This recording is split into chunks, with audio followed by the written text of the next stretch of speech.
እንደምን አላችሁ? እኔ አለው እግዚአብሔር ይመስገን ደህና ነኝ። ዛሬም በጠቃሚና በአዲስ ፕሮግራም በድጋሜ ተገናኝተናል።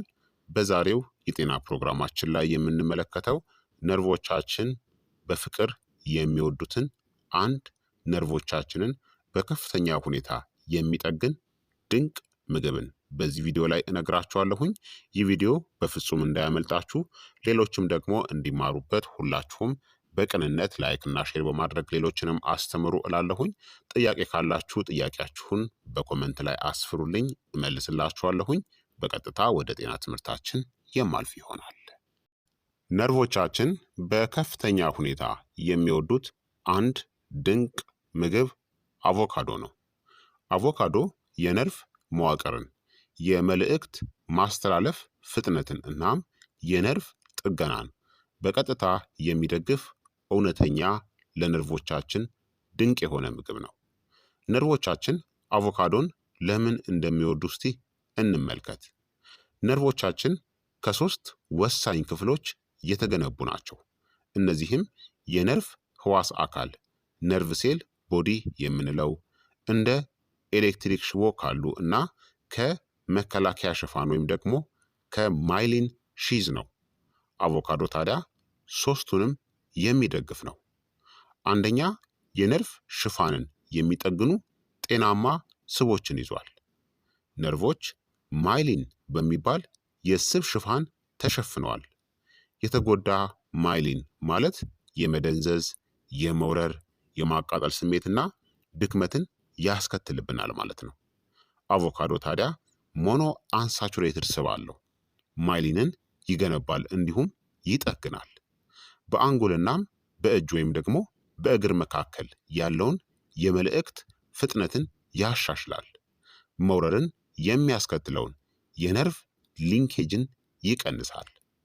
የነርቭ ህመም ያለባቸው ሰዎች ዝቅተኛ ስብ ያላቸው ወይም ደግሞ ከመጠን በላይ የተቀነባበሩ ምግቦችን በሚመገቡበት ጊዜ የህመም ስሜታቸው የሚባባሰው ለዚህ ነው። ሁለተኛ አቮካዶ ቫይታሚን ቢ6ን ይሰጠናል። ቫይታሚን ቢ6 ደግሞ ለነርቭ መልእክት ልውውጥ አስፈላጊ ቫይታሚን ነው። አቮካዶ በተፈጥሮ ቫይታሚን ቢ6ን ይዟል። ይህም ነርቮች የነርቭ አስተላላፊዎችን ኒውሮ ትራንስሚተርን እንዲያመርቱ ይረዳል። ድንዛዜን እናም እንደ መርፌ መውጋት የሚሰማ ስሜትን ይከላከላል። የነርቭ ብግነት ወይም ደግሞ ኢንፍላሜሽንንም ይቀንሳል።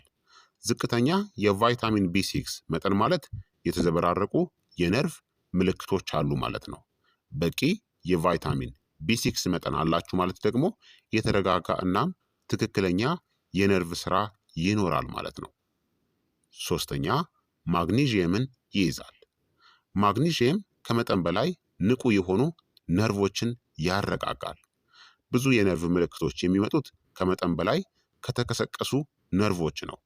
በአቮካዶ ውስጥ ያለው ማግኔዥየም ታዲያ የነርቭ መነሳሳትን ያዝናናል፣ የነርቭ መኮማተርን ይቀንሳል፣ የማቃጠል ወይም የንዝረት ስሜቶችን ይቀንሳል። ይህ በተለይ ድንዛዜው በሌሊት በውጥረት ጊዜ ወይም ደግሞ ካፌን ከወሰዳችሁ በኋላ የሚባባስ ከሆነ በጣም ጠቃሚ ነው። አራተኛ አቮካዶ ፖታሲየምን ይይዛል። ፖታሲየም ደግሞ የነርቭ ምልክት ጥንካሬን ያሻሽላል። ነርቮች በኤሌክትሪክ ግፊት ይገናኛሉ። ለዚህም ፖታሲየም አስፈላጊ ነው። አቮካዶ ደግሞ ከሙዝ የበለጠ ፖታሲየምን ይሰጣል። ይህም ጠንካራ የነርቭ ምልክቶች፣ የተሻለ የጡንቻ እናም የነርቭ ቅንጅት፣ ከድንዛዜ ጋር ተያይዞ የሚመጣ ቁርጥማትን ለመቀነስ ይረዳል። አምስተኛ ነርቮችን የሚጠብቁ ኃይለኛ አንቲኦክሲዳንቶችን ይይዛል። አቮካዶ ቫይታሚን ኢ፣ ሊዩቲን፣ ግሉታቲየንን ይይዛል። እነዚህም ነርቮችን ከኦክሲዲቲቭ ስትረስ ወይም ደግሞ ጉዳት ይጠብቃሉ። የነርቭ መበስበስንም ያዘገያሉ። በተለይም በስኳር በሽታ ጊዜ በተጨመቁ ነርቮች ዙሪያ ያለውን ብግነት ወይም ደግሞ ኢንፍላሜሽንን ይቀንሳሉ ማለት ነው። ታዲያ ይህ በተግባር ለምን አስፈለገ? አብዛኛው የነርቭ ጉዳት በአሁኑ ጊዜ የሚመጣው ከስኳር በሽታ ነው። ይህ የመጀመሪያው መንስኤ ነው የስኳር በሽታ። በደካማ የደም ዝውውር አማካኝነት፣ ስር በሰደደ ብግነት ወይም ደግሞ ኢንፍላሜሽን፣ በቫይታሚን እጥረቶች፣ በረጅም ጊዜ ውጥረት ነው።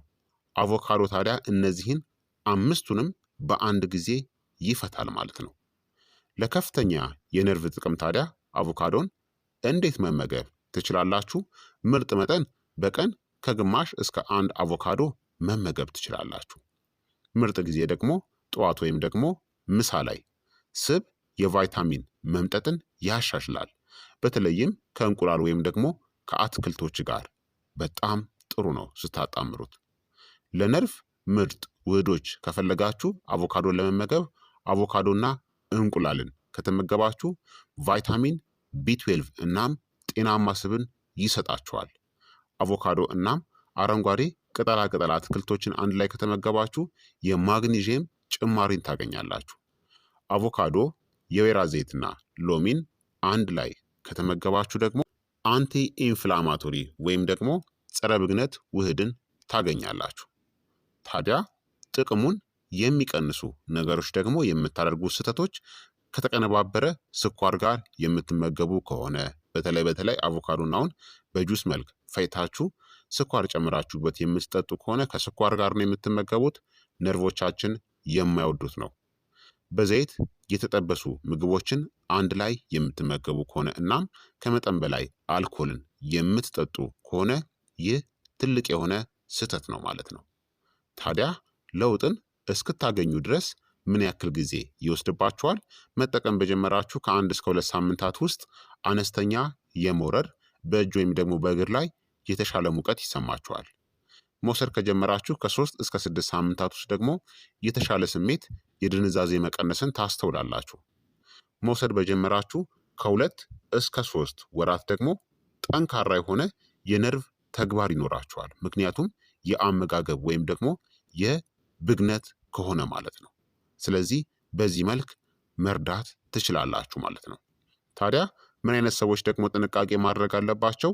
የላቀ የኩላሊት በሽታ ያለባቸው ሰዎች የፖታሲየም ስጋትን ለመቀነስ አቮካዶን መመጠን አለባቸው። ምክንያቱም የኩላሊት በሽታችሁ ከፍተኛ ደረጃ ከሆነ ፖታሲየምን ይከብደዋል ማለት ነው።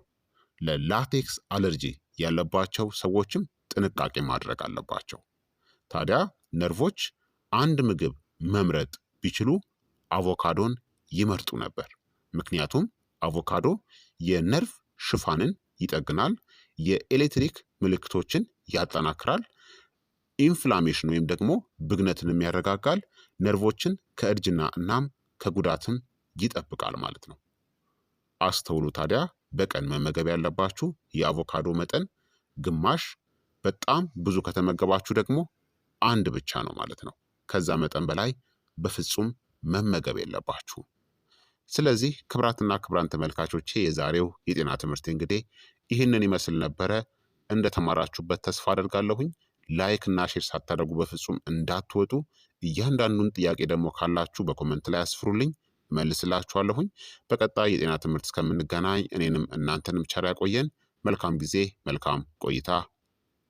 ቻው ቻው።